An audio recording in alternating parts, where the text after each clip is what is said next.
What's up YouTube, BMR here, and today I want to talk about mounting systems. So this is something I felt very passionately about lately, and it's something that I put a lot of thought into. So normally with Mini Zs, they're mounted using the side body clips as well as the front clip, and this is a great mounting system, don't get me wrong. It keeps the bodies very stable, it keeps them in place, but there are some issues with this mounting system. Number one is the fact that to get the body on and off of your chassis, you actually have to pull it apart, and that puts a lot of stress on the bodies themselves. You have to actually flex the plastic.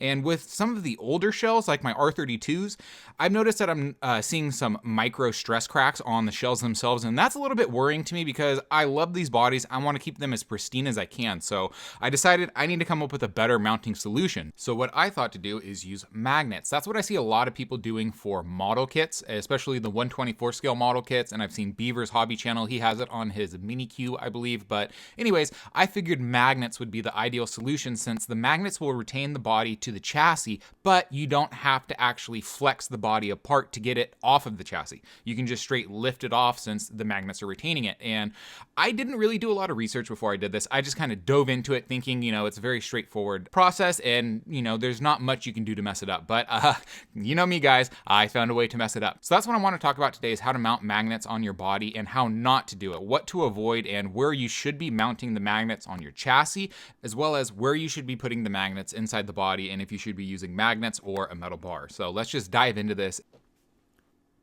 So we're looking at the Atomic DRZ version 2, and I just want to real quick note that in the front, I leave the white body clip. I think it's important to leave the white body clip in there since it'll basically give you a reference point for your front end, and it'll keep that front end centered on the tires. And so just use the front body clip, and then in the rear, that's where all the work that we're going to be doing today is. So I started by putting the magnet retention screws into the differential housing, and my thinking behind this was that the differential housing would help to support the screws themselves and keep the magnets really stable, keep the body from shifting around and stuff like that. And it did work as I intended, but the thing is to put the screws into the differential housing, I actually had to remove the bottom screws on the chassis. So by doing that, I didn't realize that I basically unmounted the differential housing from the chassis. So what that did is when I pulled the body off of the magnet mounting post, what would happen is the chassis and the differential housing would actually separate, and that's a huge issue. So I realized straight off the bat that that's not going to work for me. I had to go ahead and reinstall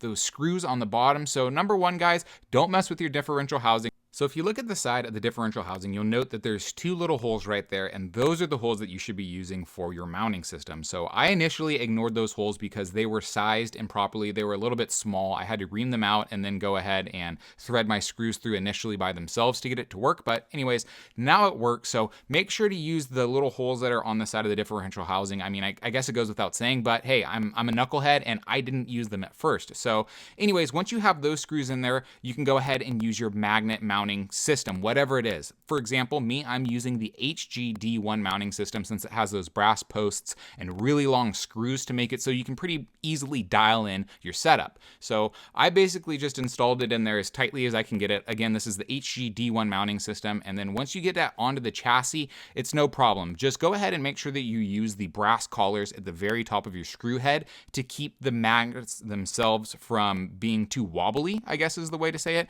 You want to use those brass posts because those will just keep it a little bit more centered. We'll touch later on why it's so important to do that.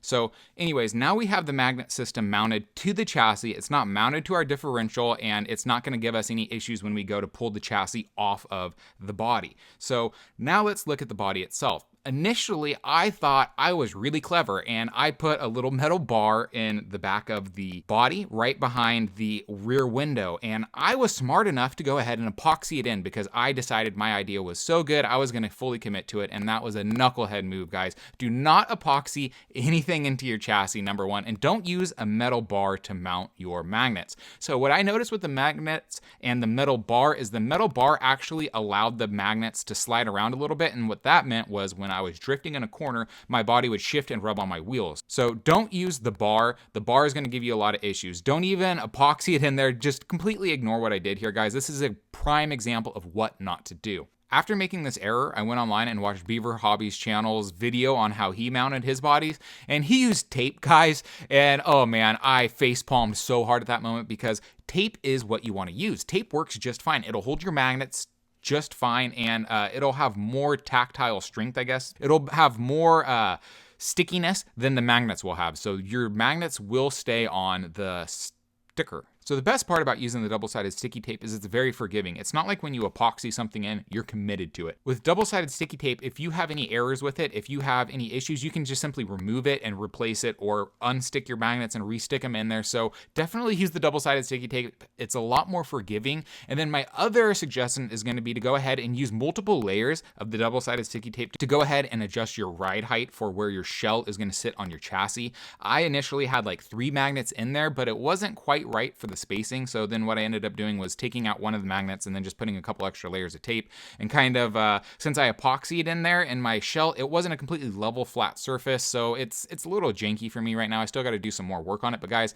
use double-sided sticky tape. And then my last tip for you guys is to go ahead and make sure that you're very careful with how you put the magnets on the body itself, because I realized you need to have the magnets mounted as far forward as the chassis will allow you to. Because if you have it just a couple millimeters back from where it really should be, then your body is going to be able to basically rattle around a little bit, and it's going to be able to shift. And if it's shifting, then your tires are potentially going to be rubbing on the wheel wells, and that's going to cause all kinds of issues. So doing these magnet mounting systems, they're not easy. They're not as straightforward as it seems, just because of the fact that they're a little finicky. You have to really play with the magnet placing to make sure that the body is retained on the chassis. The magnets themselves stick together really well, but depending on where the magnets are placed within the body can shift around. So that's the issue that I'm having right now, is basically I need to pull off my tape and retape it. So basically move my magnets that are in the body a millimeter forward, so that way it'll basically keep that forward pressure on the chassis. So it'll keep the front body clip and the